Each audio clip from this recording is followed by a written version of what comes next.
اپنے نانا محمد، بابا علی اور بھائی حسن کے مرنے کے بعد حسین اکیلے پڑ گئے۔ دنیا نے بھی نظریں پھیر لی۔ ادھر سیریا کے تخت پر بیٹھا یزید اپنی حکومت کے دائرے کو لگاتار بڑھا رہا تھا۔ اس وقت دنیا کی 2/3 حصوں پر اس کی حکومت تھی۔ حکومت کے ساتھ ساتھ محمد مصطفیٰ کے دین اسلام کا خلیفہ ہونے کا بھی وہ دعویٰ کر رہا تھا۔ اتنی بڑی حکومت کے باوجود اسے مدینے کے 4 بڑے صحابیوں کا خوف ہمیشہ ستاتا تھا، کیونکہ حکومت تو اس کی تھی لیکن دلوں پر حکومت انہی کی تھی۔ یہ 4 شخص تھے: حسین ابن علی، دوسرے عبداللہ بن عمر جو دوسرے خلیفہ کے بیٹے تھے، تیسرے عبداللہ بن زبیر اور چوتھے عبد الرحمن بن ابی بکر، یہ بھی پہلے خلیفہ کے بیٹے تھے۔ اپنی بیعت کے لیے یزید زیادہ وقت لگانا نہیں چاہتا تھا۔ اس نے فوراً مدینے میں بیٹھے اپنے گورنر کو حکم دیا کہ ان 4 سے زبردستی بیعت لی جائے۔ بیعت مطلب یہ 4 صحابی یزید کو اپنا خلیفہ مان لیں، اپنا امیر مان لیں، اپنا حاکم قبول کر لیں۔ مسئلہ یہ تھا کہ یزید ایک بگڑا ہوا بادشاہ تھا، اس کے چال چلن ٹھیک نہیں تھے۔ ہر وہ چیز اس کے دور میں عام تھی جو ایک مذہب اور سماج میں بری نظر سے دیکھی جاتی تھی۔ یزید کا پیغام جب مدینے پہنچا تو ان 4 صحابیوں میں عبد الرحمن بن ابی بکر کا پہلے ہی انتقال ہو چکا تھا۔ عبداللہ بن عمر کا موقف واضح نہیں ہوا۔ اب بچے 2 صحابی، ایک حسین ابن علی اور دوسرے عبداللہ بن زبیر۔ جب مدینے کے حاکم نے اپنے امیر یزید کا پیغام ان تک بھیجا تو حسین اور عبداللہ بن زبیر مسجد میں تھے۔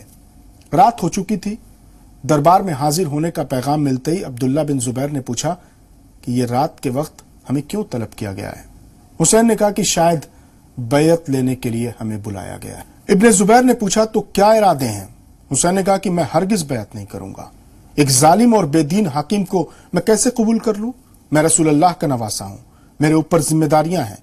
اس طرح دونوں باتیں کرتے ہوئے اپنے گھر چلے آئے۔ عبداللہ ابن زبیر اس کے بعد کدھر گئے تاریخ میں زیادہ نہیں ملتا۔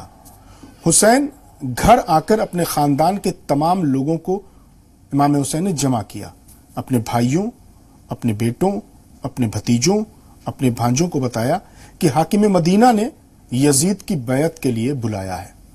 حسین کے جوان یہ جملہ سنتے ہی بفر اٹھے۔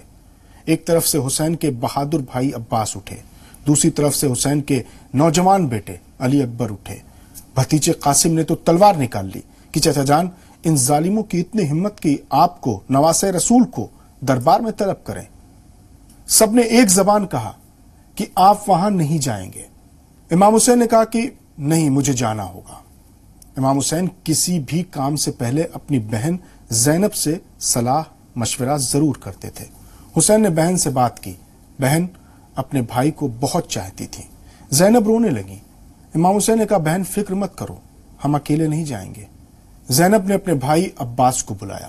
عباس امام حسین کے چھوٹے بھائی تھے اور عرب کے بہادر ترین جوانوں میں ان کا شمار ہوتا تھا۔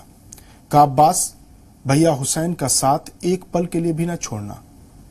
مجھے مدینے کے حاکموں پر ذرا بھی اعتبار نہیں ہے۔ بیعت کے لیے بلایا ہے لیکن وہ کچھ بھی قدم اٹھا سکتے ہیں۔ اپنے خاندان کے جوانوں کے ساتھ حسین حاکم مدینہ کے دربار پہنچے۔ دربار کے باہر حسین نے اپنے بھائیوں کو باہر ہی رکنے کے لیے حکم دیا، لیکن عباس نہیں مانے۔ عباس اپنے بھائی حسین کا بہت احترام کرتے تھے اور ان کو احترام میں آقا کہتے تھے۔ کہا آقا میں بھی ساتھ چلوں گا، بہن زینب کا یہی حکم ہے۔ امام حسین نے کہا نہیں، ہم اکیلے جائیں گے۔ حسین دربار میں پہنچ گئے۔ مدینے کے حاکم ولید سے ملاقات ہوئی۔ ولید کمزور طبیعت کا تھا۔ یزید کو ولید پر بھروسہ نہیں تھا، لہٰذا ولید سے پہلے جو مدینے کا گورنر تھا مروان، اسے ولید کے ساتھ تعینات کر دیا گیا تھا کہ اگر ولید جہاں بھی نرم پڑے مروان سختی سے نپٹے۔ ولید نے دبے لہجے میں پوچھا کیا ارادے ہیں؟ امام حسین نے کہا کہ تمہیں میرا جواب معلوم ہے، میں ایک جھوٹے اور گمراہ کن خلیفہ کی بیعت نہیں کر سکتا۔ میں رسول اللہ کا نواسا ہوں، میرے اوپر امت اور دین کی ذمہ داریاں ہیں، عوام مجھ پر بھروسہ کرتے ہیں، میں یزید کو خلافت کے لائق نہیں مانتا۔ تم خود جانتے ہو یزید کی بدکاریاں کسی سے چھپی نہیں ہیں، میں اپنے نانا کے دین کا خلیفہ ہوں، آخر اسے کیسے قبول کر لوں؟